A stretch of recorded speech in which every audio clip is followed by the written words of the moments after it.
Нека си представим за момент. Въвеждаме адрес в браузъра, натискаме Enter и хоп, сайтът се появява. Изглежда почти като магия, нали? Но зад тази привидна простота се крие едно невероятно бързо и сложно пътешествие.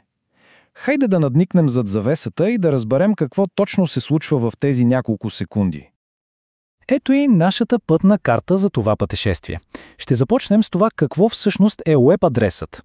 После ще надникнем в гигантската адресна книга на интернет. Ще видим как се намира дестинацията, ще научим правилата за комуникация и ще проследим цялото невероятно пътуване на данните.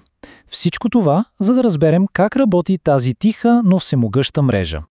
И така, откъде започва всичко?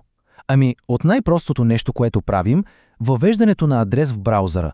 Но какво всъщност е този низ от символи, който пишем? Това, което ние наричаме web адрес, технически се казва URL или унифициран локатор на ресурси.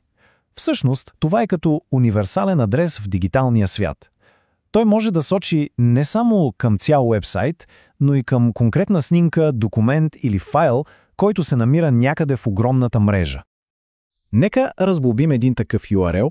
Той има три основни части. Първо, в началото имаме протокола, в случая HTTPS. Това са, така да се каже, правилата на играта. Те казват на браузъра как да комуникира с сървъра. След това идва най-познатата част – името на домейна. Например, wikipedia.org. Това е името на нашата дестинация. И накрая имаме конкретния ресурс. Той ни насочва към точната страница или файл, който търсим на този сайт. Добре, значи имаме името на дестинацията. Проблемът обаче е, че компютрите, те не работят с имена. Те се нуждаят от нещо много по-конкретно. От номера. И тук на сцената излиза нещо като гигантска адресна книга за целия интернет. Точно тук е ключа към всичко – преводът. Ние хората помним лесни имена като MonBG.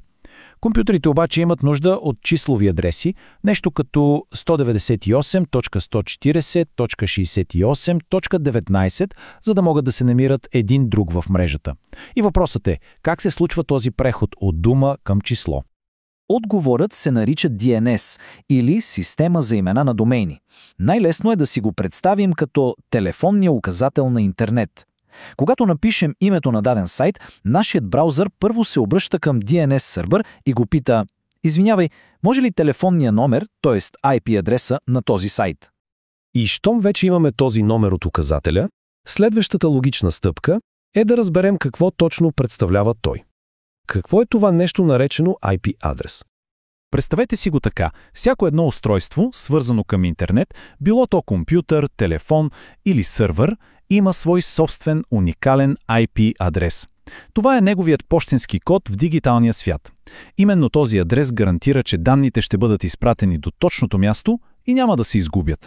Първоначално е създаден стандартът IPv4. Той позволява около 4 милиарда уникални адреса. Звучи като страшно много, нали? Оказа се, че не е. С експлозията на интернет устройствата тези адреси започнаха бързо да се изчерпват. Затова се появи IPv6, новият стандарт, който предлага, на практика неизчерпаем брой адреси. Така, бъдещето на интернет е подсигурено. И тук имаме два основни вида адреси. Повечето от нас у дома използват динамичен IP адрес. Интернет-доставчикът ни дава нов всеки път, когато се свържем. Сървърите обаче, които хостват уебсайтове, обикновено имат статичен IP адрес. Той е постоянен, за да може винаги да бъдат намирани на едно и също място. Добре, но как информацията от нашия компютър изобщо излиза навън, в големия интернет? Тук на сцената излиза нещо наречено Gateway или шлюз. В повечето случаи това е нашия рутер от дома. Той действа като портал между нашата малка локална мрежа и глобалната мрежа. Точно така. Гейтуейът е буквално входната врата на нашата мрежа към целия свят. Той е този, който поема целия трафик от нашите устройства и го насочва по правилните магистрали на интернет, за да стигне до крайната си дестинация. Вече знаем дестинацията. Знаем и как да излезем от нашата мрежа. Но за да може нашият компютър да разговаря с сървъра на другият край на света, те трябва да говорят на един и същи език. Помислете само, милиарди устройства, направени от хиляди различни компании, с различен софтуер, как изобщо е възможно всички те да си говорят, без да настане пълен хаос? Отговорът се крие в универсалните правила. Тези правила се наричат мрежови протоколи.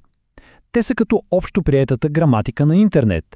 Те диктуват абсолютно всичко. Как данните да се опаковат, как да се изпращат, как да се получават и как да сме сигурни, че са разбрани правилно. А в сърцето на всичко стои този легендарен дует – TCP/IP. Представете си IP протокола като обикновен пощальон. Неговата работа е просто да сложи правилния адрес на пакета с данни и да го пусне по пътя. Но TCP е съвсем друго нещо. Той е като супер отговорен куриер. Първо, той нарязва голямата информация на малки номерирани пакетчета. После ги изпраща. И накрая, на другия край, той проверява дали всички пакетчета са пристигнали, дали са в правилния ред и дали не са повредени. Ако нещо липсва, TCP веднага се обажда и казва: «Хей, изпрати ми отново пакет номер 7, че се изгубил». Именно това гарантира надежността на връзката. Разбира се, TCP/IP не работи сам. Има цял екип от специализирани протоколи. HTTP е този, който използваме за зареждане на уебсайтове. FTP служи за прехвърляне на файлове, а когато изпращаме и получаваме имейли, в играта влизат SMTP, POP3 и IMAP. Всеки си има своята точно определена задача. Добре, разгледахме всички отделни парченца от пъзела. Адреси, указатели, правила. Сега е моментът да ги сглобим и да видим цялата картина, от началото до края. И ето как се случва магията стъпка по стъпка. Първо, въвеждаме името. Второ, браузърът веднага пита DNS сървъра за IP адреса. Трето, DNS сървърът отговаря с правилния номер. И четвърто, вече въоръжен с този IP адрес, браузърът се свързва директно с сървъра и казва: «Дай ми тази страница». И тя се появява на екрана. Всичко това за части от секундата. И така, пътешествието ни е почти към края си. Нека за миг се спрем и осмислим какво видяхме току-що. Всичко се свежда до тази гениална трансформация. От нещо лесно за хората към нещо ефективно за машините. Цялата тази сложна система се ръководи от строги, но невидими правила, които поддържат реда в този огромен дигитален свят. И най-невероятното е, че цялото това изключително сложно пътуване се случва напълно невидимо, напълно безпроблемно, всеки път, когато отваряме сайт, изпращаме съобщение или гледаме видео. Така че следващия път, когато просто кликнете на линк и видите как страницата се зарежда, спомнете си за този невидим, но перфектно координиран танц. За това мълниеносно пътуване от име до номер, което прави нашия свързан свят възможен.